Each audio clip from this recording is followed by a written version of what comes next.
Assalamualaikum warahmatullahi wabarakatuh. Bismillahirrahmanirrahim. Rabbi shrah li sadri wa yassir li amri wa hlul 'uqdatam min lisani. Allahumma shalli wa sallim ala sayyidina Maulana Muhammadin wa ala alihi wa sahbihi ajmain. Amma ba'du. Ini yang saya hormati pertama, pengatur saya ini Profesor Dr. Haji Maskuri. Yang cara ngomong tidak kayak profesor tapi kayak jurkam. Jadi kalau ciri utama akademisi itu kalau ngomong itu teduh, datar, runtut, sehingga memaksa orang lain itu menerima karena runtutan logika yang terbangun. Nah, kalau ini tidak, pokoknya kasar gitu pokoknya orang. Ini agak lazim, agak dalam dunia ilmu. Semua wakil rektor, semua yang hadir yang saya hormati, saya seperti yang dikatakan moderator Pak Sinten, Bapak Anwar, bahwa memang saya tidak boleh terikat sama yang di belakang ini karena ini kayak apa ya, ada satu madhab yang anak-anak Unisma semuanya harus tahu, teman-teman di Unisma, menjelaskan itu tidak lebih baik. Jadi karena seakan-akan belum melakukan. Indonesia itu dulu kedatangan Islam itu tidak pernah dipertentangkan antara Islam dan negara, sehingga diskusi itu sudah salah karena para wali itu tidak pernah mempertentangkan Islam dan keindonesiaan atau kebinekaan. Satu, bahwa para wali itu misinya dakwah, di mana-mana dakwah itu pasti ketemu yang berbeda, mulai beda agama, beda pilihan madhab, beda tradisi, beda kultur. Jadi itu tidak perlu dipertentangkan, tapi malah itu jadi lahan dakwah. Sehingga kita ini kalau diminta diskusi hubungan negara dan agama malah bingung, memangnya kenapa. Itu seperti dulu zaman P4, saya punya kawan di Jogja, teman saya nulis tafsir Profesor Zaini, itu pernah zaman Pak Erto disuruh sosialisasi P4 di Papua. Apa hubungan Pancasila dan UUD 45? Itu orang Papua jawab, hubungannya baik-baik saja Pak. Jadi yang unik itu ketika disuruh baca Pancasila, satu Pancasila, dua ketuhanan yang Maha Esa. Nah, akhirnya 6 kan? Kenapa Pancasila jadi 6? Yang unik itu ketika ditanya, ini saya melihat langsung di TV 7 itu, Indonesiaku itu, ada anak-anak kecil ditanya, bendera ini milik siapa? Bendera merah putih itu. Jawabnya apa? Milik sekolahan Pak aja. Karena memang milik sekolahan. Itu yang tanya itu kaget. Milik sekolahan Pak. Nah, tentang tema ini mohon dibaca ini langsung start ya, langsung serius, karena tadi sudah kayak jurkam tadi, ini yang langsung khas ilmuwan. Ini sebagai penghormatan saya pada Unisma, ini khas keilmuan. Imam Zuhri adalah gurunya Imam Malik. Ya, saya ulang lagi ya, Imam Zuhri adalah gurunya Imam Malik. Halaman 29. Ini langsung start, saya baca halaman 29.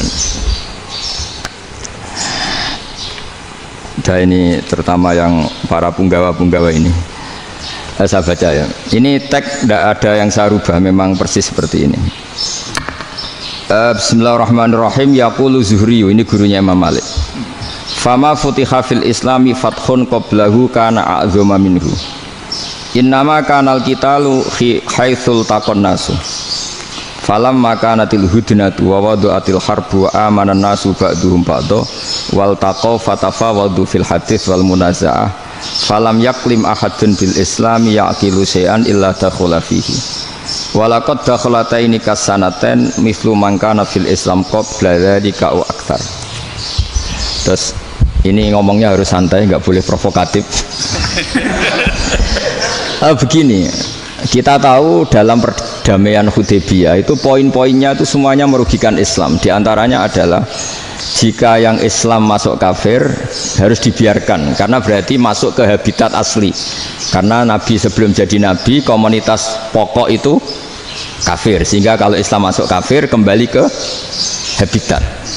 Tapi kalau Islam masuk kafir, kafir masuk Islam, itu harus dikembalikan karena dianggap bid'ah. Maka kalau kamu dituduh bid'ah itu tenang saja, dulu Nabi itu ya dituduh ji'ta bidinin muhdas, kamu datang dengan agama yang baru. Cuma agak diteruskan wa kullu muhdatsatin bid'ah wa kullu bid'atin dalalah. Jadi orang-orang kafir dulu kalau ngomentari Nabi ya ji'ta bidinin muhdas, kamu datang dengan agama yang apa? Baru. Nabi nurut. Semua perjanjian yang merugikan Islam itu Nabi nurut. Tapi Nabi hanya minta satu hal, jangan ada perang 10 tahun. Dan orang boleh seminar, boleh diskusi tentang Islam. Ya ini dengerin betul ini. Jadi saya tidak akan provokatif, ini pakai logika. Nanti bisa dipakai disertasi doktor. Tapi saya minta orang boleh diskusi, boleh seminar tentang Islam. Akhirnya saat itu juga ada orang yang masuk Islam di depan, tulisan itu belum kering istilahnya, datang ke situ, namanya Abu Jandal bin Suhail bin Amr. Itu datang ke Nabi, ya Rasulullah saya ini mau masuk Islam. Kata orang-orang kafir, ini pertama Muhammad, kamu komitmen enggak sama perjanjian? Kalau kamu komitmen harus kamu kembalikan. Nabi bilang, ya Abu Jandal kamu kembali ke mereka, ke habitat mereka, yaitu menjadi kafir, di komunitas kafir maksudnya. Akhirnya nangis. Umar, Sayyidina Umar itu mendekati Abu Jandal, kemudian memberi isyarat supaya ngambil pedangnya. Jadi isyaratnya wong ini baca ora wis. Maksudnya orang-orang kafir. Tapi Abu Jandal nggak mau. Singkat cerita akhirnya kembali ke komunitas kafir.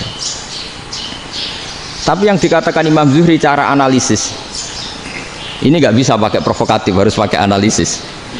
Innama kanal qitalu haitsul taqon nasu. Yang namanya perang itu menjadikan orang tidak berpikir jernih. Ini poin yang diambil oleh Rasulullah. Kalau dibahasakan Nabi curi kesempatan, masuk Nabi dikatakan mencuri, meskipun itu hanya bahasa ya. Nggak mungkin lah kita bahasakan seperti itu. Saya ulang lagi ya. Kenapa ada perang berkesinambungan? Sampai tahun ke-8 Hijriah, mulai tahun kedua ada perang Badar, sampai tahun 8 Hijriah itu perang terus. Nabi sama orang kafir perang terus. Akibatnya apa Pak Profesor? Namanya perang itu ya nggak kau bermikir. Pokoknya agar ketemu Islam perang, Islam ketemu kafir perang, nggak kau bermikir. Padahal Islam itu bisa diterima oleh akal sehat, harus lewat diskusi, lewat pengamatan, lewat pemikiran, lewat pengendapan berpikir. Makanya Nabi tahu ini masalah besar. Kalau orang perang terus, itu gak kober mikir Islam, gak sempat diskusi tentang Islam. Makanya Nabi hanya minta satu poin. Oke, perjanjian ini saya turutin semua, tapi saya minta orang kafir semuanya boleh mendiskusikan Islam, boleh seminar tentang Islam. Mereka bilang iya, paling pikiran mereka kan diskusi paling piye. Ternyata betul, ada diskusi. Terus temanya gini, kira-kira bener di Muhammad Abu Jahal. Terus Tuhan Muhammad sama Tuhan Abu Jahal itu keren mana? Diskusi. Tuhan Muhammad itu khaliqus samawati wal ardi, yang menciptakan langit bumi. Sebagaimana kampanyenya Muhammad. Ya mereka masih jangkar bilang Muhammad. Kalau Tuhan kita, ya berhala itu yang kita bikin, yang kadang rusak, yang kadang kudanan, terus lumutan, pokoknya terus diskusi. Kita kok bener pengirannya Muhammad. Terus Muhammad Abu Jahal. Mulai dhisik Muhammad itu atau bodoh nih. Mulai dulu Muhammad tuh gak pernah bohong. Abu Jahal, waduh, wis bodoh nih ngongkonan. Wis ribet kan? Dan semua diskusi itu mengarah ke kebenaran Islam. Akhirnya wong kafir sing tokoh-tokoh cara Jawa yo, wah semane jebule masalah ini kan. Artinya gini, kalau kita ingin Indonesia damai, sebenarnya yang untung itu Islam. Karena Tuhan yang menciptakan langit dan bumi tentu gak akan diperbandingkan atau akan dikalahkan oleh Tuhan yang lahirnya saja sudah di bumi. Misalnya kita menjual Tuhan Allah, siapa itu yang menciptakan langit bumi, yang ada sebelum langit bumi, bandingkan dengan Tuhan yang lahirnya di bumi, ada tanggal lahirnya, ada aktenya, itu kan sudah ribet kan. Begitu juga kalau memperbandingkan tokoh, Muhammad itu siapa? Tokoh yang bisa menyatukan pan Arabik, tokoh yang begini-begini, yang sayang istri, sayang keluarga, dibandingkan dengan tokoh Abu Jahal, Abu Lahab yang corong jauh penggaweannya yang ngerugikan orang lain. Akhirnya orang itu mulai tertarik sama Islam. Makanya kata Az-Zuhri, pakai bahasa dulu. Falam yaklim ahadun bil Islam. Tapi kalau sekarang yang populer itu bahasa yatakallam. Sebenarnya yang benar itu bahasa kalimah yaklimu kalaman, karena masdarnya itu kalam, berarti sulasi nopo mujarrad. Tapi di fiilnya itu mujarradnya enggak kelaku. Jadi di fiilnya takallama yatakallamu, tapi untuk masdarnya yang kelaku kalaman. Jadi ini agak unik, agak enggak lazim. Sebenarnya kan takallama yatakallamu takalluman, tapi di masdarnya kalam populer, tapi di fiilnya tidak populer. Saya teruskan ya, ini penting sekali. Jadi menjual Islam, kalau boleh dibahasakan menjual, itu tetap enak dalam kondisi damai. Karena kalau kita perang, itu bawaannya kalau ketemu ya perang, kalau ketemu perang, sehingga orang itu rakober diskusi dulu, saat bener Islam sampai kafir itu bener di. Karena tidak kober diskusi, tidak sempat diskusi, orang yang milih yang kafir, karena yang mayoritas yang kuat. Sementara Islam zaman itu lemah. Lah Nabi itu yang diminta hudnah, yang penting kita damai. Terus orang boleh mendiskusikan benar mana kita dan mereka. Ya setelah diskusi ya tadi kan nggak mungkin Allah yang begitu keren hebat pencipta langit bumi dibandingkan berhala yang mengurus dirinya sendiri saja tidak bisa.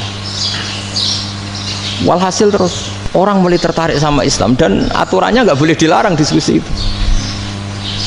Nah makanya saya pernah ditanya beberapa profesor di Jogja, Gus, suatu saat kalau kampus paling keren di Jogja ini ada Islamic Studies, kemudian pengajarnya dari berbagai agama, ini riskan nggak bagi Islam?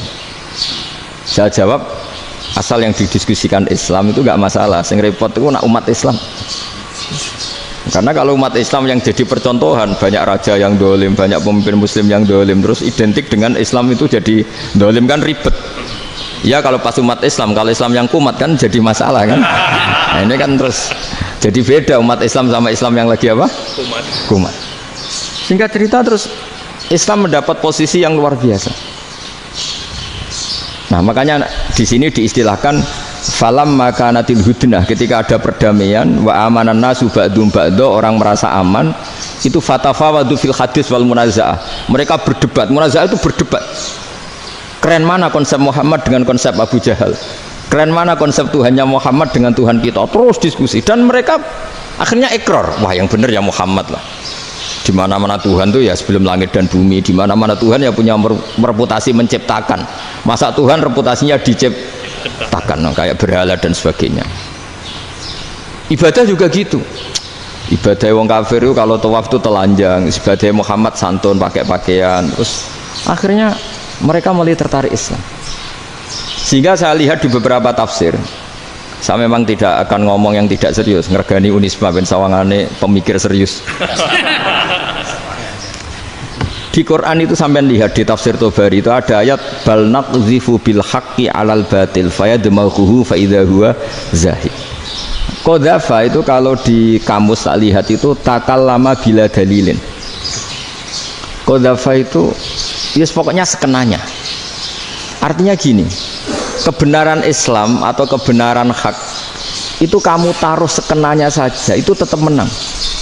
Apalagi kamu taruh secara teratur, kamu taruh sekenanya saja itu tetap menang. Sehingga di sini banyak sahabat yang hidup di Cina. Sekarang juga banyak orang alim yang milih hidup di Amerika, banyak orang alim yang milih hidup di Inggris. Dan mereka pede, percaya diri, karena kebenaran itu kamu letakkan di mana saja, itu tetap akan menang, akan menemukan momentum kemenangannya. Misalnya gini, contoh paling gampang. Dulu para peneliti, saya ulang lagi, dulu para peneliti itu ya datang kemana-mana, termasuk Ibnu Battuta, termasuk Ibnu Khaldun, ya semua peneliti itu suka neliti. Setelah diteliti, Quran itu satu-satunya kitab suci yang membicarakan sains, misalnya tentang falak, tentang astronomi, tentang asal-usul kejadian manusia, kejadian makhluk, juga bicara tentang geografi, geologis, semuanya. Sementara kitab lain hanya cerita tentang mawaid wal hikam wal ibar. Jadi diteliti kayak apa, pada akhirnya hak ini yang menang. Bal naqzifu bil haqqi 'alal batil fayadmaghu fa idza huwa zahid. Saya berkali-kali cerita, ada ulama yang ahli matematika. Ketika ditanya kenapa kamu suka ngajar matematika, sampai muridnya itu ragu, ini guruku mlebu swarga ta ora, penggaweane mulang matematika. Tapi para muridnya bermimpi bahwa Imam Amudi itu disuruh ngajar para malaikat. Dan itu pede betul dia.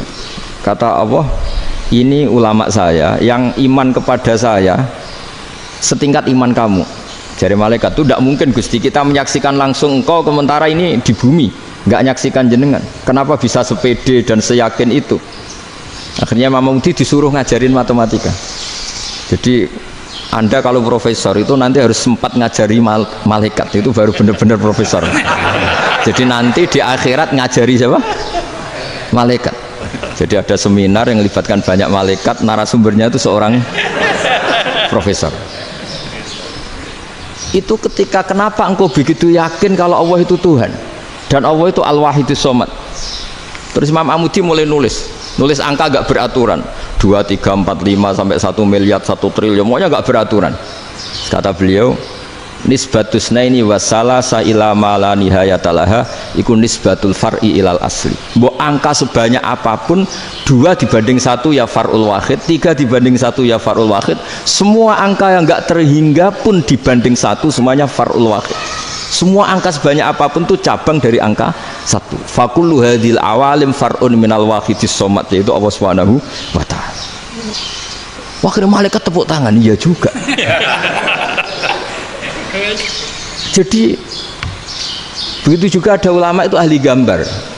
Saya dulu ngaji sama Mbah Mun Al-Husunul Hamidiyah, itu kitabnya itu banyak gambarnya. Dan gale gambar yang ngawur betul, mangga ahli gambar. Saya Apple, sempurna lele. Semua gambar bangunan, gambar sapi, pokoknya gambar. Ternyata dia menemukan Tuhan itu dari gambar. Gambar serapi ini atau seruwet ini sama. Gambar rapi sama ruwet itu sama kalau dalam pandangan tauhid. Dimulai minan nuqtah al-wahidah. Kowe cek gambar sing rapi, sing indah, cek gambarmu elek, dimulai dari satu titik. Dan titik ini nuqtatil wujud, yaitu Allah Subhanahu wa ta'ala. Jadi nak cara ahli tauhid gak penting gambarnya api, menang lomba atau ora penting. Butuhe hadis surah ini gambar baik yang rapi maupun ndak adalah min nuqtah dari satu titik. Ya, alam raya sebanyak ini mbok gambar mbok ora, cek mulai Mars sampai Jupiter kabeh semua bentuknya yang banyak ini semuanya min nuqtatil wujud, yaitu dari titik wujud. Ini kok Allah Subhanahu wa ta'ala. Di sini hebatnya ulama-ulama, mbok dia pengajar matematika, mbok pengajar gambar, semuanya dipakai perangkat untuk tauhid. Ya, itu kan juga bagian dari Islam damai, Islam yang sangat tidak perlu perang untuk orang dipaksa Islam. Nggak perlu provokatif kayak tadi pidatonya rektor jenengan tadi. Jadi ciri utama ilmuwan tuh kalau ngomong datar tapi logikanya nggak terbantahkan, itu ciri khas ilmuwan. Kalau ciri khas politikus kalau ngomong itu keras, provokatif lah kira-kira gitu. Tapi isinya biasa. Nah saya berharap nanti semua profesor doktor itu datar tapi isinya kualitasnya bagus ini. Mentes. Jadi makanya terus kata ulama, kenapa diistilahkan balnat zifu bil haqqi? Kenapa pakai qadzafa sementara qadzafa maknanya takallama bila dalil? Maksudnya bila dalil di sini itu min ghairi ikhtiyajin ila dalilin. Kebenaran itu memang nggak butuh dalil.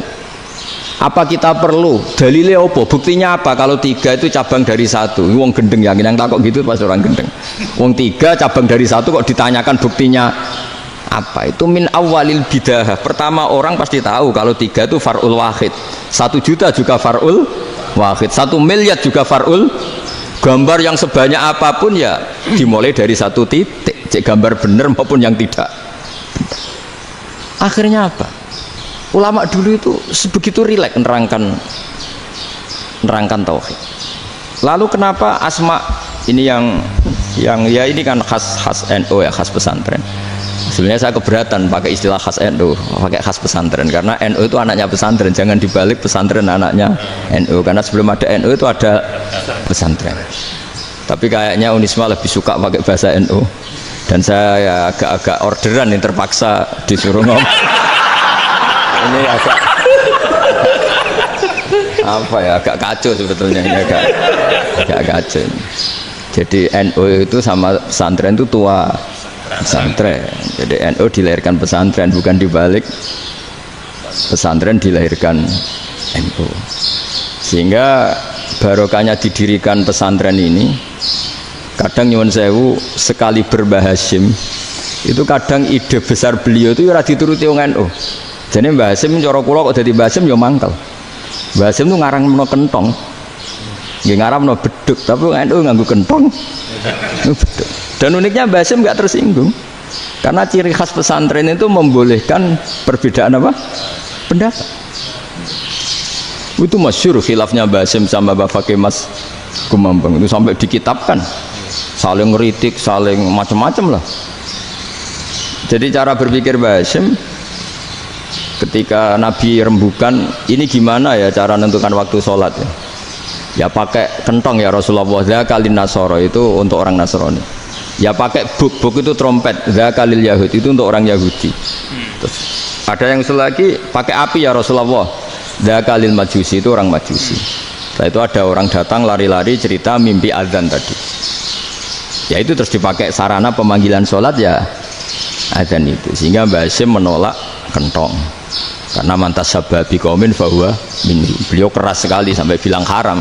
Beliau judulnya ya haram, al jasus antakrimin nakus. Setelah naskah itu sampai ke Mbah Fakih Mas Kumambang di Gresik situ, di daerah Dukun situ. Dulu nggak ada WA ya, jadi sampainya ya lama. Makanya saya sampai sekarang nggak punya WA karena ya saya ulama kan, kalau WA-an terus nggak jadi ulama. Nggak jadi ulama main WA-an terus itu. Nah itu termasuk rektor nggak kau bermikir itu mesti kebanyakan WA.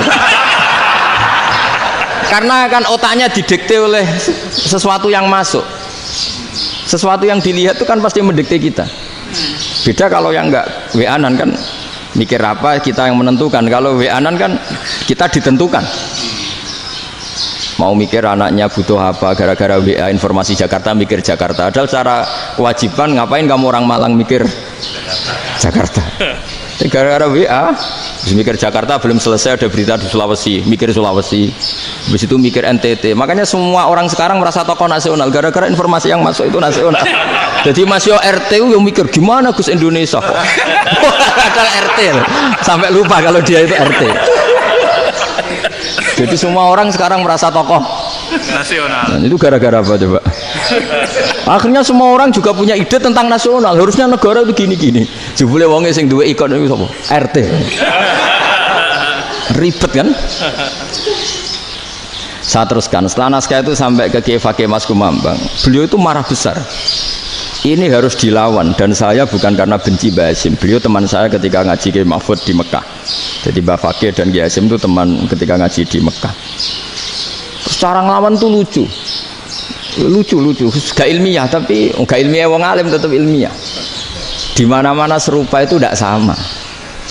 Ya kalau mungkin zaman Nabi di Madinah itu zaman itu kentong itu identik dengan milik Nasrani. Di Indonesia beda. Pos kampling ya kentong, kebakaran ya kentong, wae sarapan orang di LP ya pakai kentong. Jadi tidak ada jaminan kalau kentongan itu identik dengan Nasrani. Lalu haramnya di mana? Yang di mana-mana tasabuh itu identik. Ini tidak identik. Mulai masalah kan?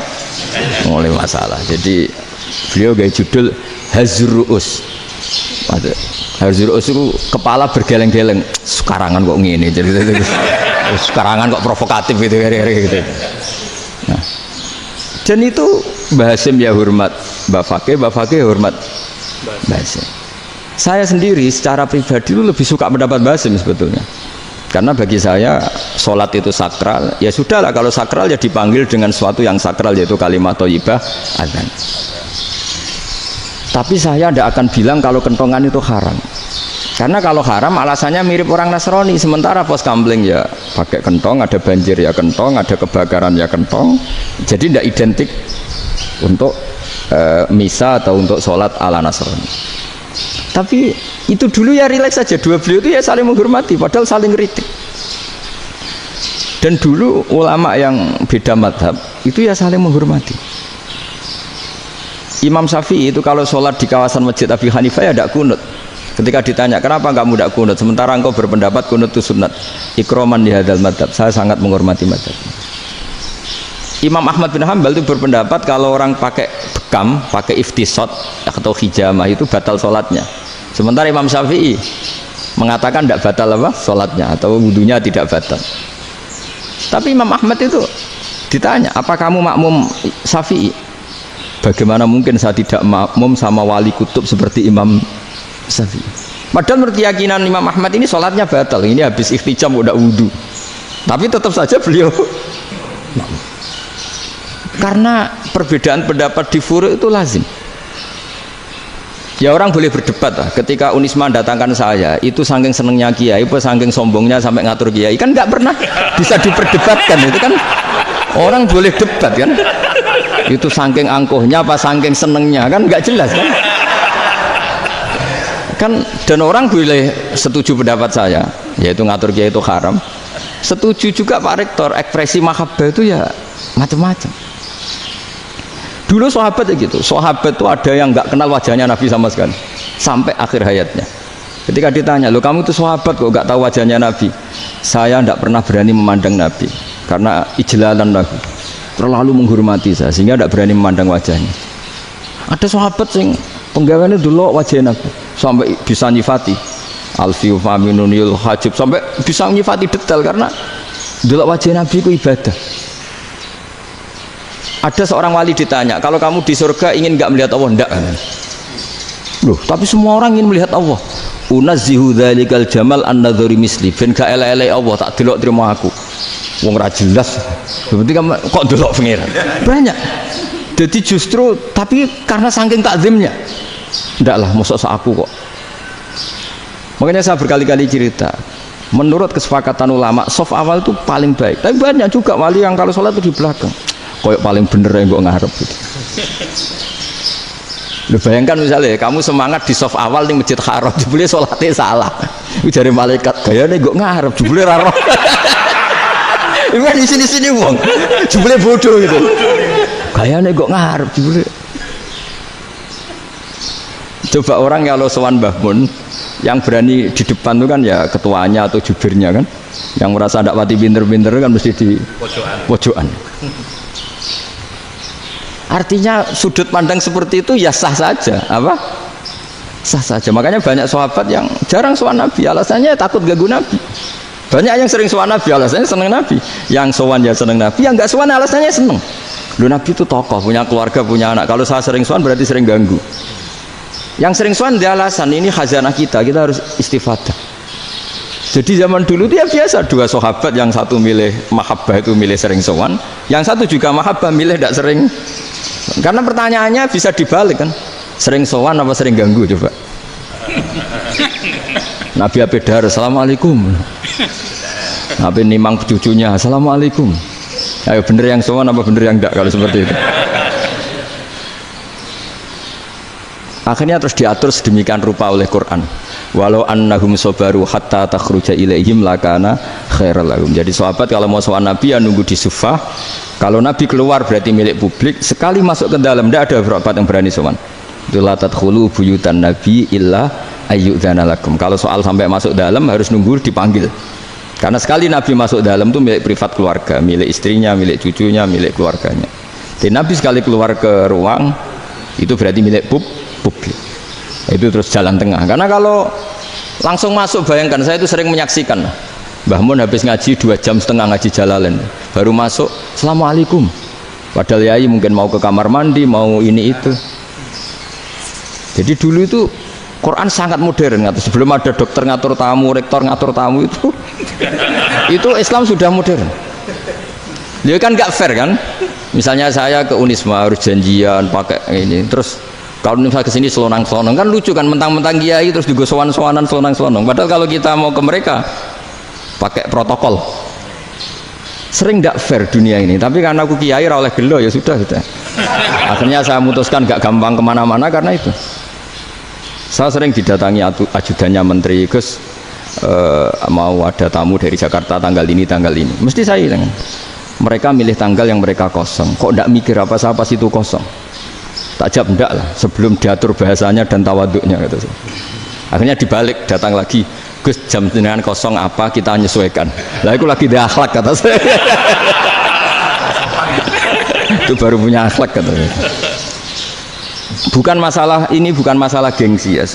Saya sendiri itu dolan ke alumni itu jarang karena ya takut. Kiai kan yo nganggur jam 09.00 nganggur, jam 10 nganggur. Bisa saja alumni itu kerja di pabrik, bisa saja yang latihan ekonomi di pasar. Sehingga kalau saya datang jam 9, iki kiai sing nilai santri ini, apa kiai sing ganggu santri. Nah karena orang ini melakukan rutin gak kok berpikir, pokoknya ngono jenenge silaturahim. Mau nyerah kok berpikir, padahal kalau diangen-angen ini kiai yang nilai santri ini, apa kiai yang ganggu santri ini karena datang di jam kerja. Nah, bayangkan kalau kebenaran dulu itu dikawal oleh satu peradaban perang. Jadi Nabi sesuai diangen-angen mbek Nabi. Perang Badar menang Nabi, perang Uhud menang wong kafir, perang ini gonta-ganti. Apapun itu yang penting satu kesimpulannya, cara Rasulullah kesimpulannya satu, orang tidak kober mikir kebenaran secara mengendapkan pikiran dengan pikiran jernih. Maka hebatnya Nabi ketika perjanjian pokoknya saya minta nggak ada perang dan orang boleh mendiskusikan Islam. Itu luar biasa idenya Nabi karena bawaan perang itu orang kan nggak kober mikir. Ibarat seorang misalnya senang satu perempuan, ketemu rivalnya langsung perang kan gak mikir. Tapi kalau kau bermikir, diangen-angen cawe wedok iku ora seneng aku. Untungnya apa untuk wong ayu ora seneng, malah mau loro hati. Terus sudahlah, buruan dialihkan kemana kan gitu. Itu nak mau amen WA nan tukaran lewat SMS atau tarung langsung ora kau bermikir. Tapi kalau kau bermikir, akhirnya berpikir nih. Perempuan tadi sebenarnya yang disenangi siapa? Oke, ternyata senang Pak Erik. Sudah kita ngalah. Karena tidak ada nikmatnya kan menikahi perempuan yang sama sekali tidak mencintai kita. Tapi kalau nak kau berpikir pokoknya diprovokasi, wah kue kalah mbak A, kue kalah mbak B, pikirannya kan ojo sampai kalah. Bareng wis menang ternyata ada lah. Nah bayangkan Islam itu seperti itu dulu, dipertarungkan. Luang Islam itu dinu aklin, agama yang diterima dengan akal sehat. Tapi sekarang ukurannya perang, yang menang berarti benar, yang menang benar, kan terus jadi repot. Itu Nabi tidak ingin, makanya Nabi ingin sudahlah, nggak ada perang. Nah, makanya kata Imam Zuhri, fathul Islam terbaik adalah orang boleh diskusi tentang Islam dan tidak ada perang. Lagi-lagi penting, tidak perang itu penting, silmun itu penting, perdamaian itu. Setelah tidak ada perang, akhirnya fatafawadu fil hadis wal munazah, orang boleh diskusi apa saja, termasuk boleh adu polemik. Konsep satu Tuhan dan Tuhan banyak diperdebatkan. Akhirnya Nabi secara rileks bisa menjelaskan. Muhammad, urusan kita banyak. Kalau Tuhannya satu tidak cukup, Tuhan harus banyak untuk menyelesaikan berbagai urusan. Ada Tuhan bagi rektorat, bagi macam-macam kan. Ada Tuhan untuk ngurusi utang, ngurusi BPKB, macam-macam. Terus kata Rasulullah, enak saja Nabi jawabnya. Ya kalau kamu punya majikan banyak, perintahnya beda-beda. Kamu mangkel enggak, bingung enggak? Ya susah mat. Kalau majikannya banyak, perintahnya beda-beda, kita jadi repot.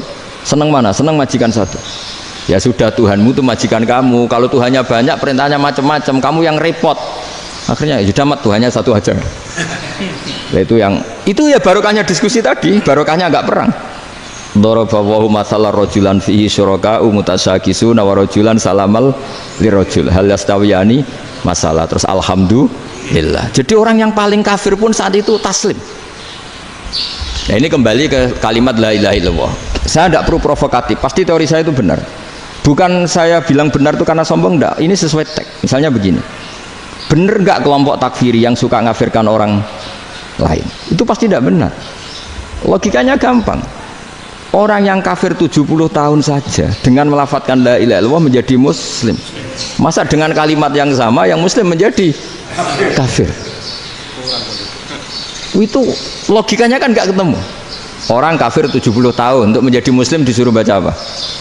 La ilaha illallah. Tapi gara-gara baca la ilaha illallah nyekel patok jadi kafir. Pertanyaannya, loh ini kalimat apa? Kalimat untuk mengkafirkan apa kalimat untuk mengislamkan? Karena yang kafir dengan kalimat itu menjadi Islam, ternyata yang Islam dengan kalimat itu menjadi kafir. Itu ketemu nggak? Cara logika itu kan nggak ketemu kan? Makanya cara pikirannya Abul Hasan Asyadzili, dan saya setuju pikiran itu. Istighfar ini boleh orang Jawa Timur protes karena kadang beda manhaj, tapi jangan protes saya, protes Abul Hasan Asyadzili kualat mesti sampean. Ketua Torekoh napa? Sadziliyah. Cara madzhab Sadzili, dan Anda boleh berbeda madzhab, mencari khasnya wong kampus wani beda. Beda kapasitas lah, pokoknya butuhnya beda. dan ketok pinter, ketok kritis tuh. Cara madzhab Abdul Hasan Asadili itu gini Pak Rektor. Jadi istighfar itu baik, tapi ba'da kamali tauhid, setelah tauhidnya itu benar. Alasan beliau masuk akal. Ketika ada ayat fa'alam annahu la ilaha illallah wastaghfir li dzambik. Bihadil kalimah. Jadi orang boleh istighfar setelah tauhidnya benar. Alasannya Abdul Hasan Asadili begini. Qul lil ladzina kafaru iyantahu yughfar lahum ma qad salaf. Katakan kepada mereka yang kafir, sekali mereka tidak kafir, maka otomatis dosanya masa lalu diampuni. Pertanyaannya, yang bisa menghentikan kekafiran itu kalimat apa? La ilaha illallah. Dengan hanya melafadzkan la ilaha illallah Muhammadur Rasulullah, langsung yughfar lahum ma qad salaf, langsung dosanya ampuni. Berarti yang menjadi pengampun dosa lah, penyebab pengampunan itu apa? La ilaha illallah. Itu bahkan orang kafir belum istighfar.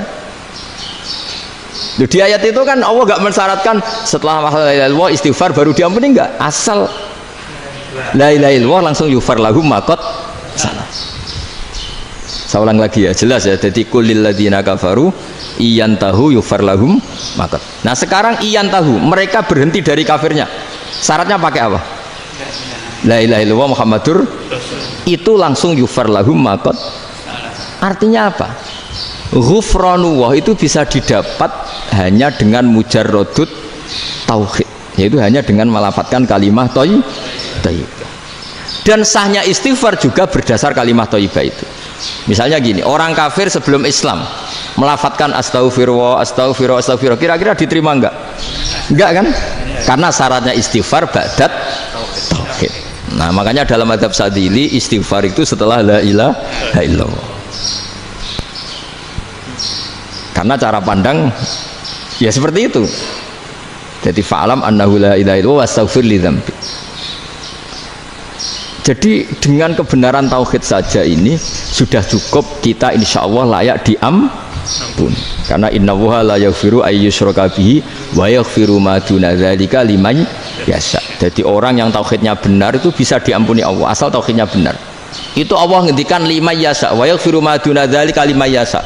Dawe Imam Suyuti walam yakun liman yastaghfir. Jadi orang yang bertauhid secara benar meskipun gak sempat istighfar itu tetap potensi diampuni. Karena bawaan tauhid itu sudah menjadi layak diampuni. Kayak orang kafir sekali ngelafadzkan kalimat tauhid mbok gak istighfar langsung diampuni. Nah, karena melihat seperti itu terus orang berlomba-lomba memperbanyak jumlah ngelafadzkan la ilaha illallah. Jadi kita yang alim, kita semua, saya tidak bilang saya, kita termasuk yang di pinggir-pinggir saya ngaku alim yang ramah masalah lah sobat. Kita semua yang alim-alim itu tahu bahwa la ilaha illallah itu super, sudah bawaannya tauhid, juga punya kelayakan diampuni.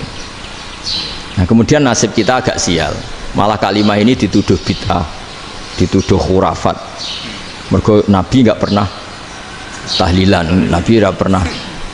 Nabi gak pernah tahlilan, kalau diartikan Nabi ratau maca la ilaha illallah, aneh gak kalimah ini. Nah, ini provokatif ini. Jadi ini sudahlah, keanehan-keanehan ini kita terima karena ciri utama wali, ciri utama ulama itu wa'udhu fisabili, harus pernah disakiti. Jadi kalau Unisma sakit kalau dituduh apa? Dituduh bid'ah itu berarti belum calon ulama. Anjar ulama itu wa'udhu fisabili, harus disakiti. Jadi kalau kamu disalahpahami itu ya harus santai. Termasuk provokatif tadi. Iya, termasuk provokatif tadi. Termasuk diatur tadi.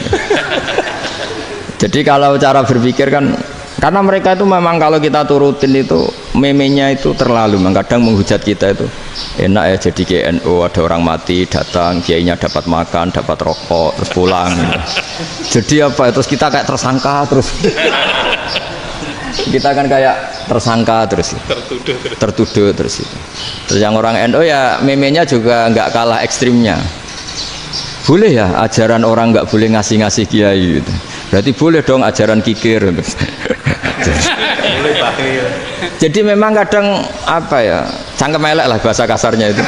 Itu memang kadang lebih mengenakan Kalau kita datang ke acara mayat kan dapat makan, dapat minum. Kalau yang sohibul bed rokok ya dapat rokok. Kalau kiainya dapat wajib, kadang 20.000, kadang 50.000. Terus memenya itu kok setega itu ya, ada orang meninggal kok malah kita makan-makan. Seakan-akan kan kultur ini biadab kan gitu. Tapi yang orang NU kebalikan bales. Oh ternyata nggak boleh ya mayat disodakoi. Ternyata nggak boleh ya orang dermawan. Berarti Islam membolehkan medit ya gitu. Model ini kan. Angen-angen itu luwih mandi timbang takbir ya kan. Karena ini kan memicu emosi kan. Memicu apa? Emosi. Nah tapi saya kalau disuruh bela mana itu tidak ada yang saya bela. Ya seorang sudah lah, kalau mau nganggur saja sudah itu. Ya tapi itu memang apa ya, itu khazanah Islam, ada yang kritik ada yang enggak, ya itu memang khazanah, ya biasa aja kalau saya biasa aja. Wajar. Karena dulu ulama itu sudut pandangnya itu ya seperti itu. Ada yang ulama suka ibadah itu sholat, ada yang milih apa tidur. Sampai Imam Ghazali bilang suatu saat ibadah terbaik di zaman akhir itu tidur kan. Sholat saja kalah sama tidur kan. Tapi itu loh ya, yang wajib tetap loh, terus kamu gak sholat wajib. Begini beliau mencontohkan itu. Ada orang sholat tahajud terus obsesinya itu ingin hajatnya terkabulkan. Sementara yang tidur obsesinya nikmati rahmatnya Allah, boleh tidur, bisa tidur. Kata Imam Ghazali, timbang kita tahajud terus nuntut pangeran aduk turu katanya. Mergo engko di akibat terus setan memberi bisikan, lo nyatanya kamu tahajud ya gak terkabul, berarti cerita bahwa Nabi ngendikan kalau doa tahajud mustajab enggak. Daripada ngono kan turu ora tau ndonga ya. Timbang ngabri-abri Islam ya, timbang ngelek-ngelekin apa? Islam. Jadi ulama itu mulai dulu itu sudah berpikir. Banyak orang menjadikan tahajud salat malam itu media untuk hajatnya. Dan kalau enggak kesampaian ini mutung. Nyalahkan kiainya ijazah ramandi. Macam. Daripada ngono ora usah apa? Tahajud turu wae. Dan jenis kayak ini tuh banyak. Makanya ulama kayak saya itu seenake dhewe itu ya jarak. Saya sering didolani mukhibin terus bilang, "Gus, saya doakan gini-gini, saya mau nyalon bupati atau saya gini." Saya bilang, "Gak waduh orang donga, nak ramandi darani ulama dongane ramandi." Nak mandi kamu jadi bupati tetap nganggep karena beli. Sopo sing ora roh bupati saiki gak beli. Ribet kan?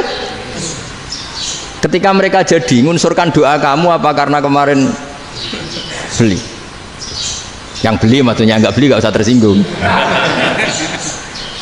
Jadi ribet ngadepin. Nggak, artinya gini loh, boyo doa itu jangan dipakai begitu loh. Kalau minta nasihat tak nasihati, jadi bupati yang baik, gubernur yang. Kalau minta doa itu resikonya. Akhirnya kiai kalau diminta doa ya doa, sebenarnya diisinya itu nggak doa kemenangan. Selamat. Itu nggak selamat gitu. Karena ribet. Makanya Islam itu doa itu setelah iman. Aturan iman benar baru doa. Aturan iman benar termasuk Allah itu yaf'alu ma yasha', boleh melakukan yang dikehendaki. Allah nggak boleh terdikte oleh doa kita, nggak boleh. Ya saya ulang lagi ya, mazhab Hasan Asyadzili ini khas kita. Jadi la ilaha illallah itu didahulukan sebelum istighfar. Tapi kebalikannya mazhab Imam Sanusi itu dibalik. La ilaha illallah itu kalimat yang sakral. Karena yang sakral dibutuhkan muqaddimah, yaitu yang melafadzkan harus yang sudah bersih, yang sudah steril baru melafadzkan la ilaha illallah. Maka dalam mazhab Sanusiyah istighfar dulu baru la ilaha illallah. Nah, cara mazhab Abu Hasan Asyadzili kebalikan, istighfar itu sah setelah sahnya tauhid. Kamu ikut mana dulu? Asyadzili apa Sanusiyah? Alhamdulillah sama-sama tidak paham, ya sudah. Akhirnya tidak, ya nggak kemana-mana kan gitu. Jadi apa ya? Terus ini saya teruskan, ini biar khas pesantren atau khas NU lah, kalau bahasa Pak Rektor khas NU. Ini Ben sampean tahu beberapa perbedaan itu lazim, halaman 24. Ya, halaman 24 sama 25. Tak baca, ini masih orisinil. An Sufyan bin Uyainah, ini juga gurunya Imam Syafi'i. Kata Sufyan bin Uyainah, beliau cerita, kana Isa wa Yahya alaihi salam ya'tiyanil qaryah fayas'alu Isa an syirari ahliha wa yas'alu Yahya an khiyari ahliha. Jadi Nabi Isa dan Nabi Yahya itu satu generasi, sama-sama masih muda. Kalau di satu kampung yang Nabi Yahya tanya, ini keluarga terbaik siapa? Saya mau nginap di situ karena kumpul orang baik itu nyaman. Kalau Nabi Isa kebalikan, keluarga terburuk mana ya? Saya tak di situ. Nah terus akhirnya faqala lahu Yahya lima tanzilu ala syirarin nas. Kenapa kalau kamu bermalam kok malah kumpul orang-orang yang nakal? Innama ana tabibun udawil mardo. Saya ini nabi para dokter. Di mana-mana dokter yang ngumpuli yang sakit, ngobati yang sakit. Makanya di NU itu ya banyak kiai jazab mengumpuli yang nakal-nakal. Nak tepak yang ngentas yang nakal, nak ora tepak ya katut. Ini adu nyali lah sudah gitu. Tapi itu ada ilmunya, yaitu niru Nabi siapa? Isa. Kalau kamu dokter penelitian tuh cari daerah yang banyak pandemi apa yang bersih? Yang banyak pandemi, karena yang namanya penelitian ya di situ kan. Kalau kamu dakwah ngentas kemiskinan, ke daerah miskin apa daerah kaya? Nah, sama kalau ngentas kefasikan, ke daerah fasik apa daerah orang soleh? Fasik. Ya, tapi itu Nabi Isa. Nah, kalau kamu tidak Nabi kan potensinya kan ngadut itu. Tapi setidaknya bahwa kita sering disalahkan karena punya beberapa tokoh yang ngancani fasik-fasik, itu sebenarnya ada dalilnya, yaitu Nabi siapa? Isa. Nah terus masalah tegas dan lunak. Ketika ada mahasiswa misalnya pacaran, boncengan lanang dan perempuan, itu pilihan kita apa? Kalau tegas terus gak mau mendengar kita, misalnya gini contoh gampang, tak beri contoh Pak D, jangan orang tua, nanti secara fikih itu beda. Nah ini kan kita orang pesantren biasa ngaji fikih detail. Kamu Pak D seorang perempuan mahasiswi misalnya sering pacaran, setiap ke situ sama pacarnya kamu diam saja, padahal kamu dosen ya, dosen keislaman. Mesti pawanaan kamu nyimpulkan ternyata pacaran itu tidak apa-apa, buktinya Pak D itu tidak negur, menengahi. Ini berarti as-sukut alal mungkar. Tapi kebalikannya, Pak D ini terkenal keras, nak rono mesti raja aku ponaan, akhirnya yura rono mesti ngerti nak mesti diamuk. Nah dua orang ini sama-sama gagal kan. Yang lunak menjadikan ponakannya pacaran terus karena enggak negur sehingga dikira membolehkan. Sing keras juga enggak sempat bina wong rono era wani. Akhirnya dua orang ini sama-sama enggak ketemu, sama-sama enggak berkesempatan membina kan? Gagal membina kan? Karena yang keras ponakannya enggak pernah situ, berarti enggak bisa bina kan? Yang lunak membiarkan berarti juga ada bina. Nah, Islam itu antara dua itu. Ya agak terlalu lunak, nggak terlalu keras. Karena kalau terlalu keras, misalnya ada kiai terlalu keras, lu masyarakat mau tanya itu gimana? Lari kan? Lu saya ini punya pengalaman pribadi. Saya ini kan kecelok orang alim. Itu kalau pernah ya saya itu berusaha ya pokoknya ya umumnya orang alim lah, tenang terus anteng, nggak gejlok-gejlokan. Itu nggak ada yang tanya. Saya mimpi ketemu beberapa ulama itu disalahkan. Terus umat saya kalau mau tanya itu ke siapa? Wong alim wis wibawa, meneng tambah banget wibawane. Kalau Quran sering gojlok rektor macam-macam. Terus wong wanita kok, saya biasa ke pasar pandangan dicegot orang. Gus, putri saya itu sering keluar darah tapi melebihi batas haid gini-gini. Kalau badhe sowan jenengan, gak usah sowan ning kene mbek ngadeg-ngadegan. Terus tanya, yang haid berapa hari, Gus? Ya supaya rudat ilal adat sebelum dia punya penyakit istihadah itu berapa? 6 hari ya sudah, kembali 6 hari lainnya mustahadah, tetap sholat, tetap normal. Tapi kalau saya wibawa, moro pasar gue tasbih dulu. Iku mesti wong salaman njaluk donga yakin. Tapi baru kayak rada uraan ketemu wong-wong, dol pening ndi? Maaf pening ndi? Gus beneran Gus ketemu jenengan kula wingi badhe tua kok. Akhirnya tanya. Dadi uraanku iku amdan. Lha nek sampean asli. Asli uraan. Karena ndak uraan lah tetap ndak wibawa kan. Jadi baru kayak uraan itu ya banyak. Saya itu kalau ngantor di Jogja itu banyak orang yang tanya, ya biasa tuh tanya macam-macam. Karena saya uraan. Ke pasar ya orang, bahkan di bis sering ketemu orang, wah beneran Gus kalau badhe sowan jenengan badhe tanya ini. Ya sudah di sini aja. Jadi semua itu diilmoni. Nah, Nabi itu punya sisi yang dua-duanya jalan. Memang beliau luar biasa, dipilih Allah yang luar biasa. Nabi ketika wibawa itu banyak sahabat yang bahkan mengenali wajahnya aja tidak bisa. Ka'anna ala ru'usihim at-thair, bayangannya seakan-akan di kepalanya itu ada burung yang takut terbang, saking antengnya. Tapi Nabi sekali mengeluarkan job, sekali santai, itu sahabat tanya itu sampai yang nggak pantas ditanyakan. Nabi saya tadi kumpul istri saya, tapi tidak inzal itu wajib mandi ndak. Aro'aita law anna ahadana ya'ti imra'atahu wa lam yunzil. Itu ya ditanyakan. Nabi mun kumpul itu betul saged inzal sepundi.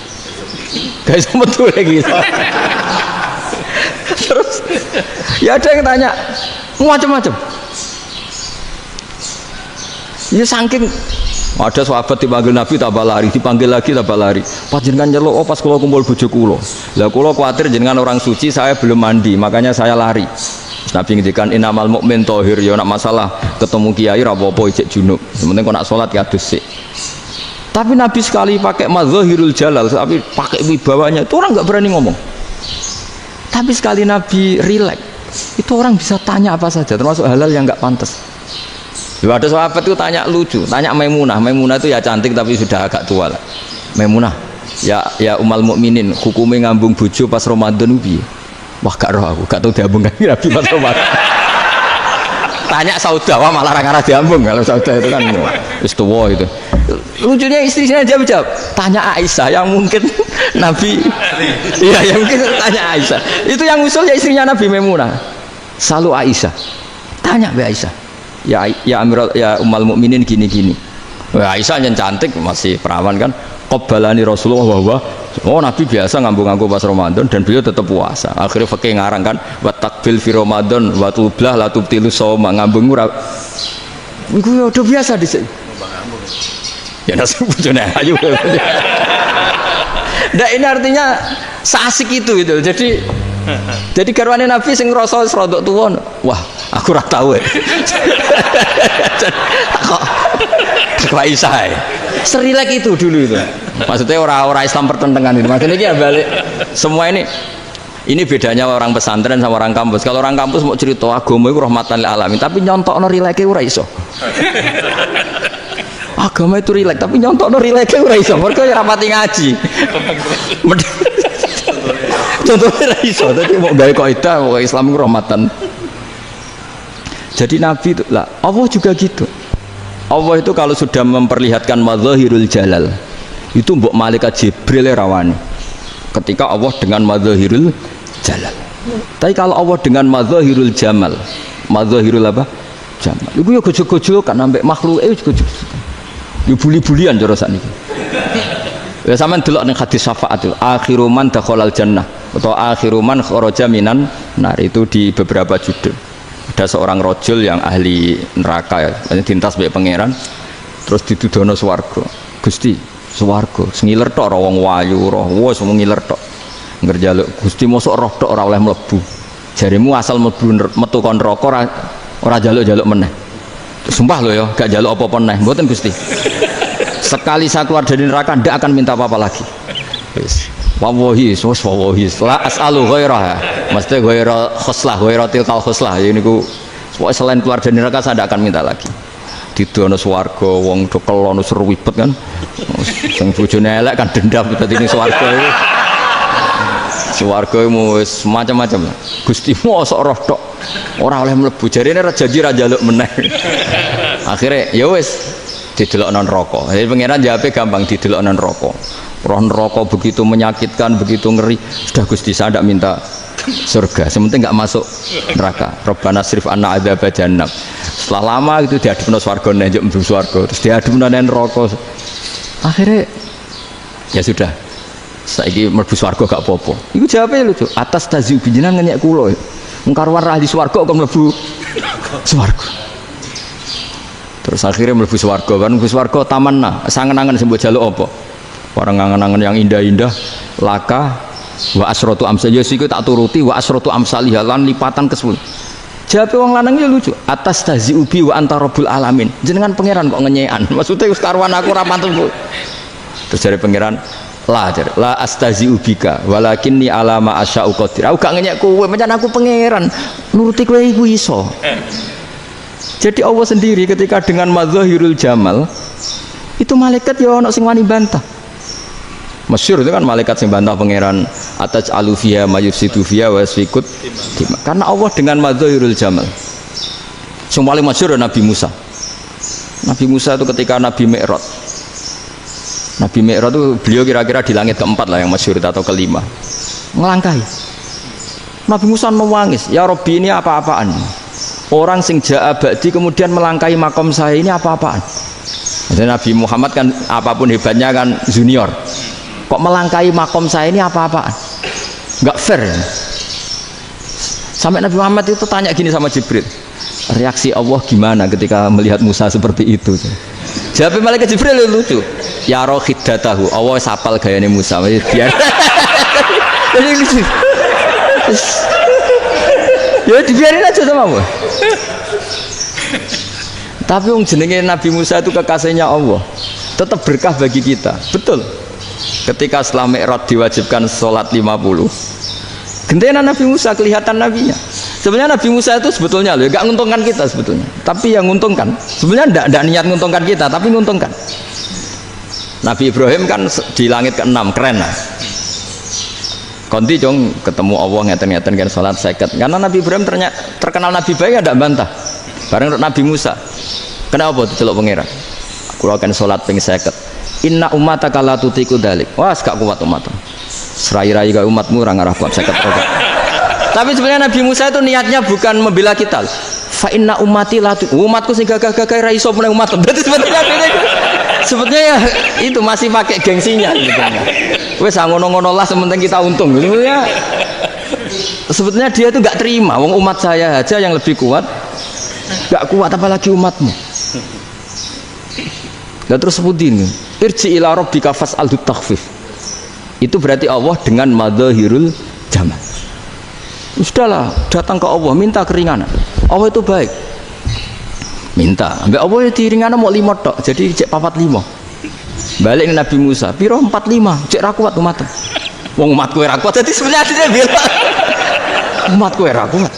Lho cara Nabi Muhammad model wong Malang, yo beda umatku mbek umatmu. Ribet kan? Itu. Lho Nabi Muhammad kan tidak seperti itu kan? Tidak punya akhlak Malang kan, akhlak. Maksudnya akhlaknya mujur itu loh, akhlak yang baik gitu. Ya akhlak yang mujur, bukan yang Malang gitu. Jadi Nabi ya manut. Tinggal 40 kan, dikurangi lagi 35 sampai 9 kali kan, masyhur itu. Ya kan kalau dikurangi 55 kan berarti turun naik kan 9 kali. Itu setelah 5 itu Nabi Musa cek usul masih ragu. Itu cara Nabi munggah nentek. Ini entek ya. Terus iya doa tuntas betul. Sebebas. Terus munggah ado-ado lha opo? Ngapain itu? Akhirnya Nabi Muhammad sudah sampun ya kalimah Allah, saya ini malu sama Allah Musa. Sudah 9 kali dan diturutin terus. Jadi Allah kalau dengan madzahirul jamal itu Nabi Musa biasa nego sama Allah. Tapi ketika Allah dengan madzahirul jalal itu Nabi Musa enggak berani. Yaitu di hadis syafa'ah. Hadis syafa'ah ketika manusia datang ke Nabi Adam, ya tuna Adam.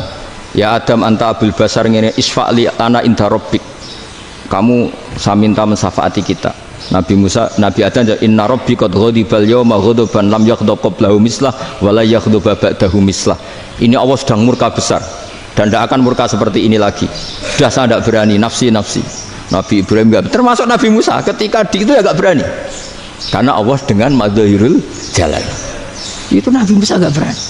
Sudah saya sendiri itu pernah salah. Yaitu saya membunuh seseorang yang enggak disuruh oleh Allah membunuh itu, yang pas jotosi orang Kipti. Akhirnya datang ke Nabi Muhammad. Pas ke Nabi Muhammad, Allah dengan madzahirul jamal. Apa dengan madzahirul jamal sampai Kanjeng Nabi ngendikan analah saya akan memintakan syafaat kalian. Terus fa ahmadu rabbi bima hamida allamaniha rabbi. Saya muji Allah dengan pujian-pujian yang orang lain tidak tahu, hanya saya yang diajari, kata Rasulullah. Ya di sini menurut banyak ulama termasuk kitab yang saya baca, kenapa Muhammad sebagian namanya Ahmadu? Itu dari af'al tafdil fa Muhammadun Ahmadu min ghairihi. Muhammad Rasulullah itu kalau muji Allah di atas cara mujinya Nabi yang lain. Jadi Ahmadu bukan dari fi'il mudhari' lil mutakallim tapi dari af'al apa? Tafdil. Fa Muhammadun Ahmadu min ghairihi. bahwa Kanjeng Nabi Muhammad SAW itu cara mujinya Allah di atas pujian para nabi. Makanya di sini Sayyid Ali Zainal Abidin kalau muji hamdal hamidin wa fauqa hamdil hamidin. Jadi pujian saya ini di atas rata-rata cara mereka apa? Memuji. Yaitu sirinya apa? Nabi itu tahu bahwa akhirat itu tidak bisa batasi Allah. Kamu tidak bisa nyemprit Allah. Allah, ini akhirat loh. Amal sudah tidak manfaat. Ingat itu. Tidak bisa seperti itu. Allah itu nggak bisa tunduk sama konstitusi yang bernama akhirat. Artinya Allah meskipun di akhirat tetap duwe hak yaf'alu ma yasa atau yaf'alu ma yurid. Nggak bisa kamu terus wah ini akhirat amal ra iso dikirim wong mati, amal ra iso dikirim. Yang pangeran kok mbok atur. Kalau kita yang mengirimkan tidak bisa, tapi kalau Allah tetap bisa. Makanya ada kiai mengatakan kodok qadar ora iso dirubah, itu kamu. Makanya ada seorang kiai ditanya, kodok qadar ora iso dirubah sekali dicatat selesai. Jari kiai tadi, tapi nak Allah iso. Dalile apa ya huwa ma yasha wa yusbit. Nak Allah ya iso, sing ra iso kan kita. Nah, Nabi itu tahu betul meskipun akhirat itu Allah masih bisa dinego saking baiknya. Akhirnya Nabi sujud, masyhur itu terus, ya Muhammad irfa' ra'sak wasal tuta wasatu safa. Semat sirahmu angkat, kujo apa tak turuti. Semenjak itu Nabi minta apa? Syafa. Artinya apa? Ketika Nabi lain berpikir bahwa akhirat ini membatasi amal karena sudah Nabi tahu betul kalau Allah tetap Allah yang enggak terbatas kekuasaannya, enggak terbatas rahmatnya juga saat di akhir. Makanya disebut fa Muhammadun Ahmadu min wirihi. Makanya wa mubasyiron bi rasuli ya'ti mim ba'dismuhu Ahmad. Jadi makanya terus banyak GNU sing macam-macam lah. Semono sing potongane wedi terus hati-hati. Niku berarti makome Madhahirul Jalal. Ono sing amen guyon nek makome Madhahirul Jamal. Ono sing ra jelas ngene iki, sing ra jelas. Nak guyu buanter kok nak nangis yo buanter. Jebule urusan utang lah ini sudah yang udah. Jadi makanya yang rileks saja. Sebenarnya agama ini santai, rileks karena agama ini harus bifarohin wasururin. Enggak boleh agama ini dibawa dengan kekerasan, dengan antisosial. Karena agama ini harus kul bi fadlillah bi rahmati fa bidzalika falyafrahu, harus senang, harus rileks. Makanya saya jadi kiai itu senang takutnya gini. Sekali saya tidak senang jadi presiden buruk. Ternyata jadi wong alim ora enak, itu contohnya. Sampean merengut terus uripe susah, nanti orang tidak berani jadi orang alim. Makanya saya buktikan bahwa saya lebih bahagia dibanding rektor. Nanti orang ingin jadi rektor semua, gak ingin jadi orang alim. Saya pernah ketemu sekian rektor di Jogja, tanya, Gus, kenapa jenengan bela-belain pesantren sampai segitu? Kan keren kampus NU, sekarang ada Unisma, ada NU Jogja, ada NU Jepara gini. Terus tak bilangin gini, sampai rektornya itu istighfar akhirnya. Saya bilangin gini, ini sekaligus tak kasih tahu ini rektor Unisma ini. Tak bilangin gini, andai kan tidak ada kiai kayak saya itu Islam bisa tutup. Kok bisa, Gus? Misalnya ada perempuan haid faqal adat. Itu kalau untuk tahu hukumnya haid daftar dulu ke Unisma. Daftar dulu kan? Setelah daftar nunggu pelajaran haid. Baru tahu haid setelah 3 tahun dari masalahnya ini. Tapi baru kayak kiai ketemu saya di jalan, Gus anak kula nu haid ngeten-ngeten mboten normal, hukumnya piye? Oh, hukumnya ngene dibalekno ning adat. Ora usah registrasi, ora usah daftar. Jadi ya harus ada istighfarnya lah. Unisma juga harus istighfar, semuanya harus istighfar. Karena ada sisi yang nggak mewakili kebutuhan Islam. Tapi saya sebagai kiai juga istighfar. Karena fakta hukum mengatakan yang boleh jadi KUA yang jabat, yang boleh kemenak yang punya gelar. Dan ini yang mengawal Islam secara undang-undang karena mereka yang bikin. Nah, karena kiai tidak punya gelar tidak bisa jabat di situ. Saya juga istighfar. Jadi tidak sampai entok yang istighfar. Karena yang kebutuhan ini terwakili yang punya gelar. Tapi yang punya gelar juga harus istighfar tadi. Mosok kepen roh hukum haid ngenteni kuliah se. Ngentek itu aja nanti nunggu guru yang pas mata pelajaran itu. Terus kapan dekne salate wong jawabannya belum ketemu. Tapi baru kayak saya kan ketemu di jalan tanya. Gus saya sering ketemu. Gus saya ini bapak angkat. Mau nikahkan putri saya, itu gimana itu kalau cerita wali sebenarnya anak saya sok, kalau nggak cerita nggak sah karena saya bapak angkat. Itu banyak. Hanya tak akali ya sudah, wali yang sebenarnya taukil pada hakim tanpa diketahui, tapi hakikatnya itu taukil hakim. Itu kan tidak gampang. Dan tapi kalau tanyanya di kampus, registrasi dulu, daftar dulu, baru tahun berapa ada pelajaran itu. Semester 5 baru tanya. Iya kan? Semester 5 ya? Iya. Oh, itu kan. Jadi jangan kira terus sistem Unisma itu yang terbaik di dunia, tidak juga kan? Tidak juga. Dan sistem-sistem yang lain maksudnya ada aja. Tapi sistem kiai loh, Mbah Mun juga sering pesen saya, kowe kudu seneng pegawai negeri. Piye-piye sing jaga agama pegawai negeri. Kemarin pas acara 7 harinya Gus Roba saya matur itu di depan para kiai. Setelah saya jadi kiai ya itu nyata. Islam di Papua, di NTT yang bawa siapa? Dokter negeri, ya kan? KUA negeri. Barokahnya mereka negeri dijamin negara kan? Barokahnya Muslim berkebutuhan Islam, akhirnya bikin musola di situ, bikin masjid. Bahkan di Korea Utara itu ada masjid bawaan duta besar, karena banyak duta besar Muslim berkebutuhan masjid.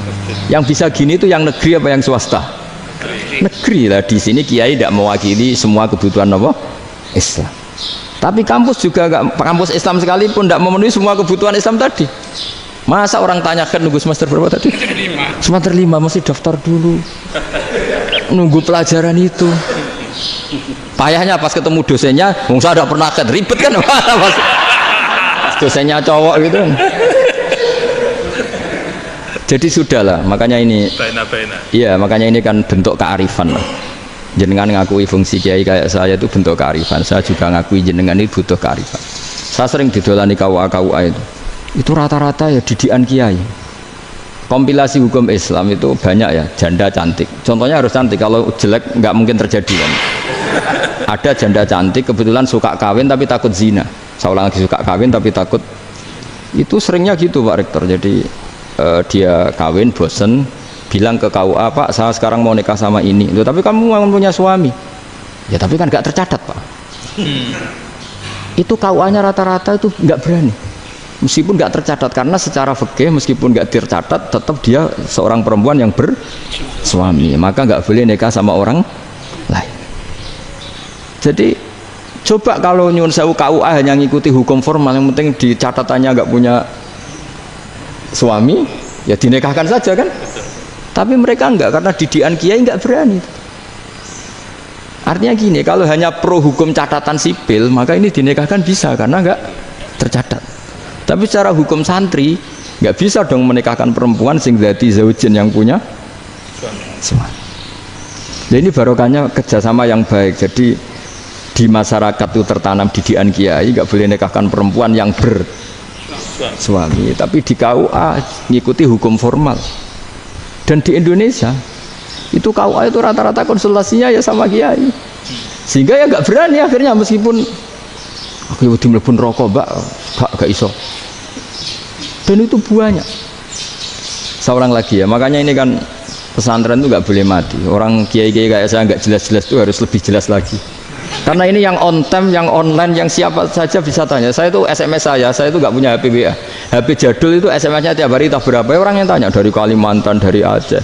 Gus di kampung saya ada masjid 2 itu yang Samana, ada yang dari orang perkotaan. Gus di perumahan baru ada masjid, yang Jumatan baru orang 12, sah enggak? Ya langsung saya jawab, sah. Dalilnya ini.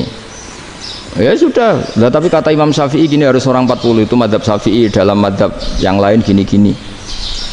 Itu kalau tanya rektor itu kan ribet. Masuk ajudan dulu, asisten dulu, panjang.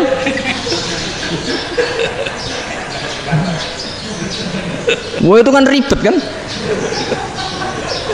Manggil dosen, dekan VAI dipanggil, dekan VAI nggak mau langsung jawab, cari dosen yang nekuni itu. Usul fikih, saya nekuni itu baru seminar, nunggu dulu mbak, ini orangnya baru. Panjang kan? Bisa tutup Islam kalau kesuwen. Coba kalau tanya kiai kan nggak ketemu di jalan. Dulu Mbah Zubair kata Mbah Mun, saya termasuk santri yang diapresiasi Mbah Mun. Bisa Mbah Zubair yang ngono, anak nong takok apa sowan gak oleh, gak takok ning kene. Saya biasa ditanya orang ngadeg-adegan. Ya alhamdulillah ilmunya cukup, kalau gak cukup ya kok sik. Jadi sebetulnya orang sopan itu ya agak-agak ada yang ditutupi sebetulnya. Mboten prayogi teng dalan nginjang mawon matur. Lah sebetulnya ya Ya sebenarnya memang ilmunya agak cukup gitu. Tapi itu sebenarnya secara fikih itu haram, menunda itu haram. Ya haram tuh, coba bayangkan ya, kalau tanyanya sekarang, Gus saya ini sudah keluar darah 1 bulan penuh, padahal normalnya hanya 6 hari. Saya nanti sholat enggak? Kalau minjang mawon dugi kula, berarti kan hari ini belum ada keputusan. Sholat apa enggak kan? Tapi karena modus tadi, boten prayogi ngendikan ngoten teng dalan ngenjang tengen kula. Itu kemungkinannya 2, sopan atau goblok itu saja. Kayaknya kalau sopan enggak lah. Kayaknya enggak lah kata saya. Karena secara fikih itu jelas haram. Bagaimana mungkin sesuatu yang harus dipraktekkan nanti duhur dijawab besok, berarti duhur, asar sampai subuh belum ada jawaban, berarti enggak ada sholat kan? Ya, makanya dibutuhkan orang-orang alim yang kultural seperti ini, dan NU menghormati kultural.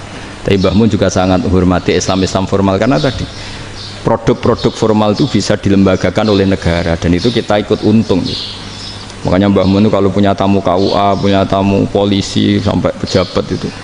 Kenapa saya contohkan KUA? Supaya jangan kira seperti pendapat orang-orang hasud, wah ya mesti aja disolani presiden seneng, menteri seneng. Enggak juga. Sebenarnya semua kiai itu mulai KUA sampai polisi, polsek, polres itu seneng semua, karena sama-sama diajak mengawal bangsa ini, diajak mengayomi semua masyarakat. Tapi kadang-kadang masyarakat ngeritiknya, jenenge kiai disolani menteri ya seneng, presiden. Padahal yang sowan kiai itu ya mulai KUA, Kapolsek, kepala desa, RT, mudin.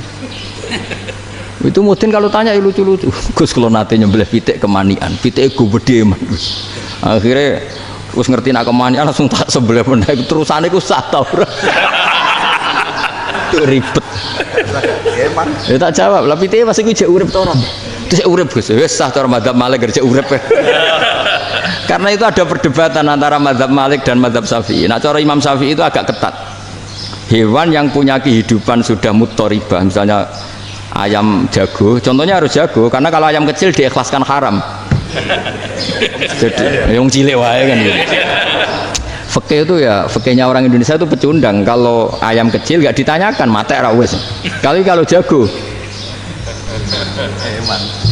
ditabrak truk kejet. Andai kan nggak disembelih pun mesti mati. Itu cara mazhab Syafi'i itu haram. Karena penyembelihan ini tidak menjadi penyebab kematian, tapi memang karena kecelakaan tadi. Ini cara mazhab Imam Malik enggak.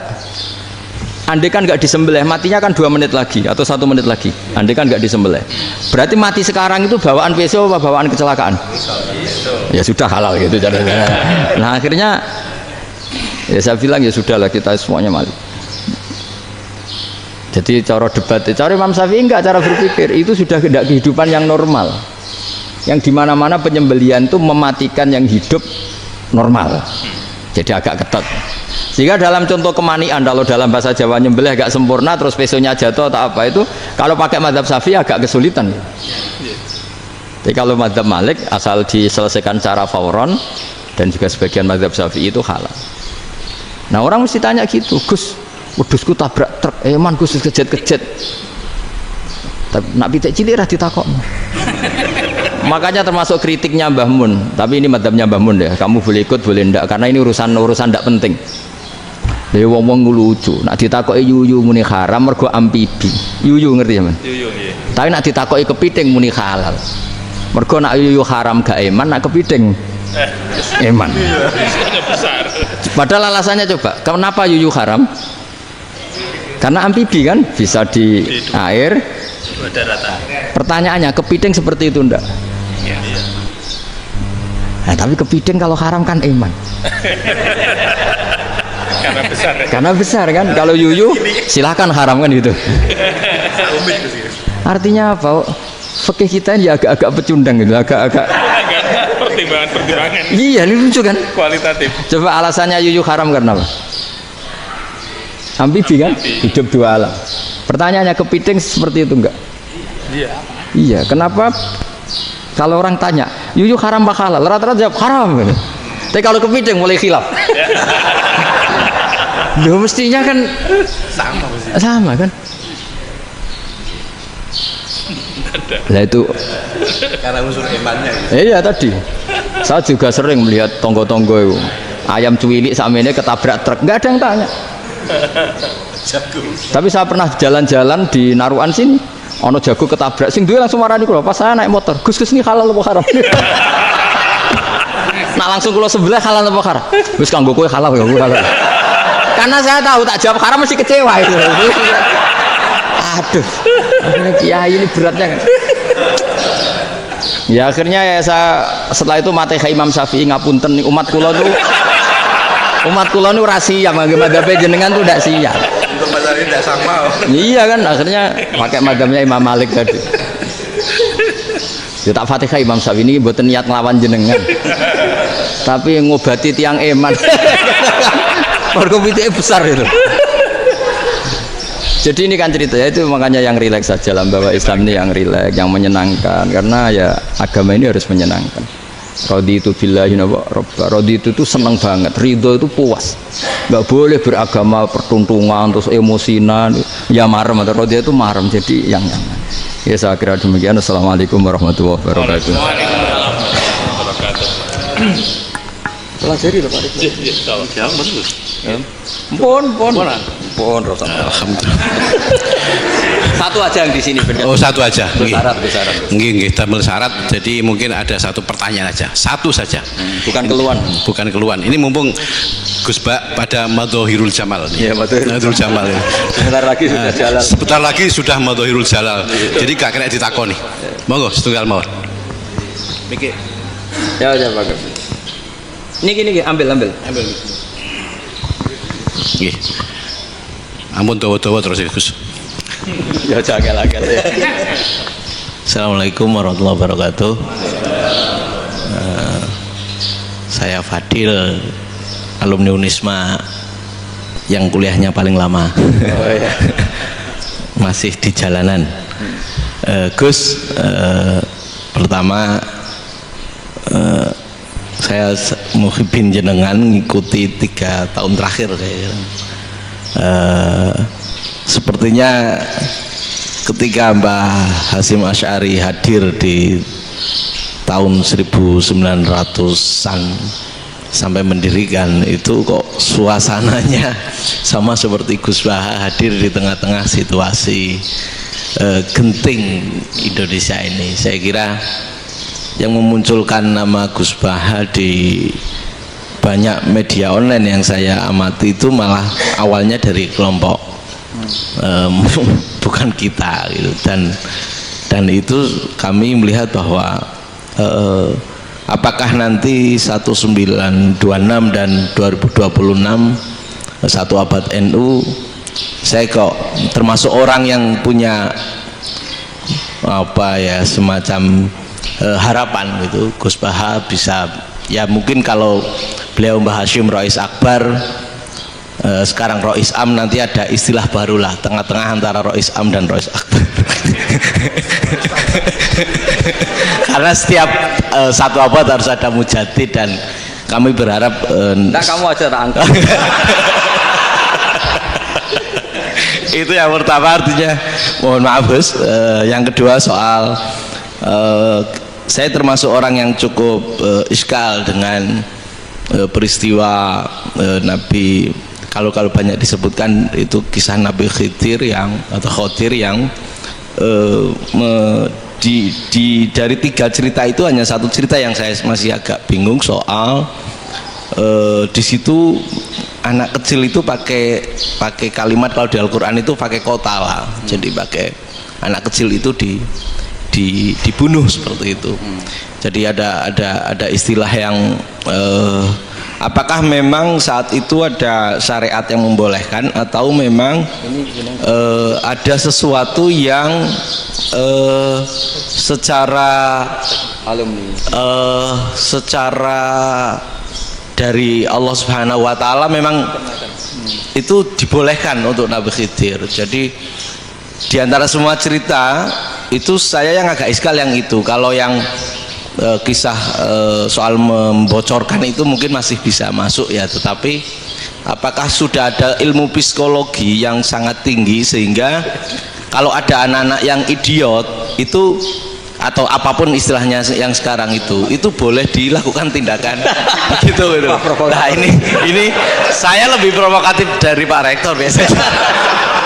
Nggak, artinya mohon maaf karena pemahaman saya ada dua pendekatan ilmu yang masuk, satu seperti Nabi Musa, yang satunya seperti Nabi Khidir. Mudah-mudahan ada sedikit penjelasan.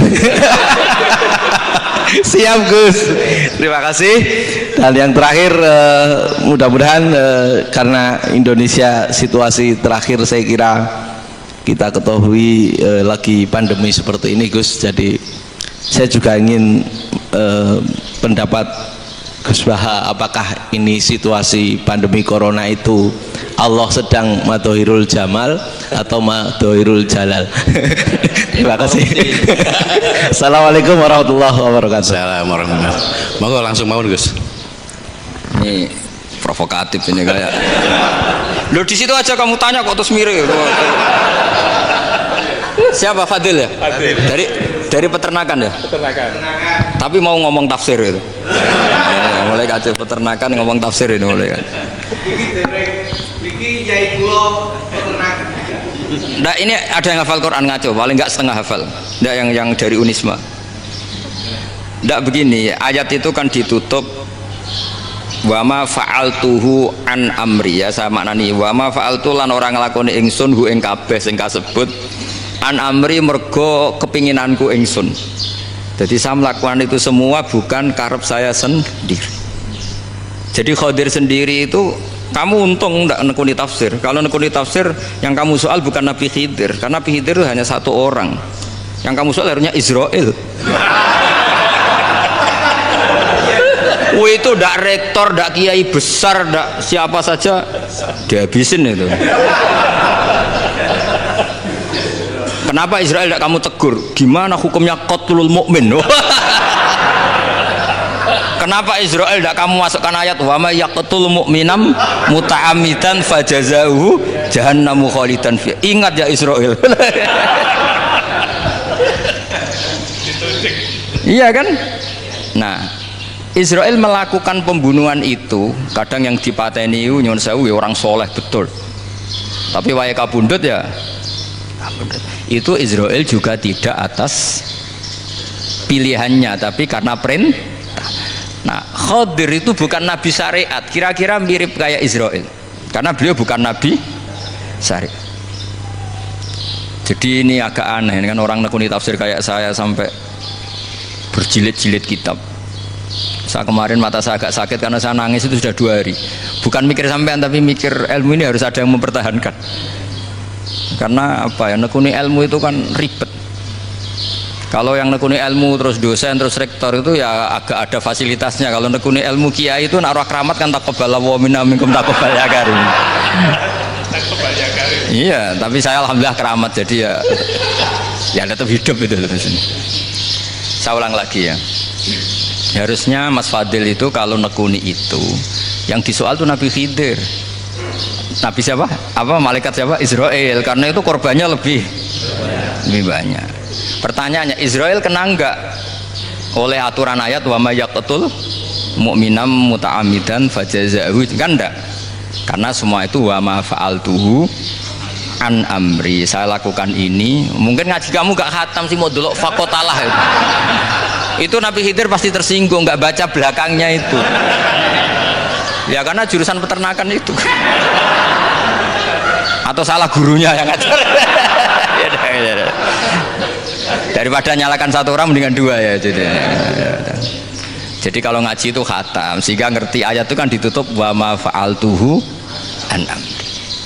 Nah, menurut Ibnu Hajar al Asqalani yang nyarai Bukhari, dan ketika itu cerita tafsir ayat itu, wa hadza dalilun ala anna Musa afdhali minal Khadir. Justru ayat-ayat itu menunjukkan Musa itu lebih utama ketimbang Nabi Khidir, karena Nabi Khidir monoton melakukan apa saja yang diperintahkan Allah, sementara Musa tetap dengan gugatan syariatnya. Beliau gak terima ada orang main membunuh. Aqtal tanafsan zakiyatan bi ghairi nafs laqad ji'ta syai'an nukra. Nah, sur'atu Musa ila nahyil mungkar itu menunjukkan beliau Nabi ulil azmi. Jadi Nabi Musa langsung sikap, wah ini tidak benar kamu. Padahal sudah ada perjanjian, kamu tidak boleh bantah.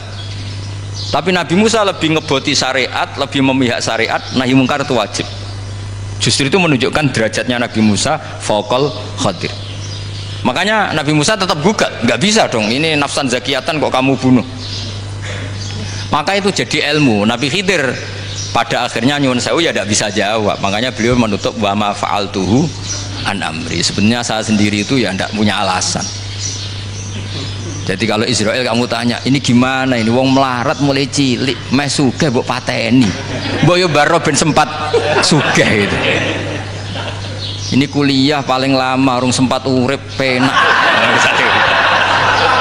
Nah itu kan boyo mateni wong kira-kira lah nek wis sempat mapan sempat. Lho andai kan Israel pakai aturan syariat kan mateni orang kan ya dikira-kira lah. Jadi itu tidak ada hubungannya tadi dengan ilmu yang kamu katakan urusan psikologi, anak itu tetap semuanya haram dibunuh, nggak boleh.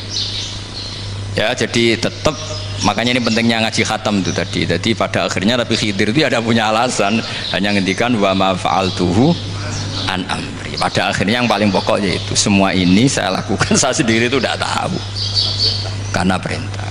Jadi untung kamu gak nyoal Israel. Kalau nyoal diincem ribet kan. Ini orang tadi pas seminar Gus Bak ngeritik saya. Wah. Jadi itu pinter kamu. Yang kamu soal Nabi Khidir ya, jadi enggak itu. Ya kalau nyoal Israel resiko tinggi itu, resiko tinggi. Tapi yang jelas gitu ya, makanya tradisi pesantren seperti ini harus terus karena yang punya tradisi khatam. Saya tuh kalau ngaji kitab tidak khatam tuh tersiksa karena tadi kadang-kadang yang depan-depan tuh tidak jawaban, jawabannya di belakang kan tadi wa ma fa'altuhu an amri. Dzalika ta'wilu ma lam tasti alaihi sabra. Jadi ya sudah kira-kira seperti itu. Wajar kamu tidak sabar, wajar kamu tidak itu memang saya sendiri sebenarnya juga paham itu. Jadi cara bahasa Jawa deh wajar saya musa kira paham. Jadi aku dhewe ku ya ora paham. Wong aku ya mau nglakoni gitu. Jadi sebetulnya sama-sama ada itu kan. Ini jenenge wa ma fa'altuhu an amri. Dah ya. Ya.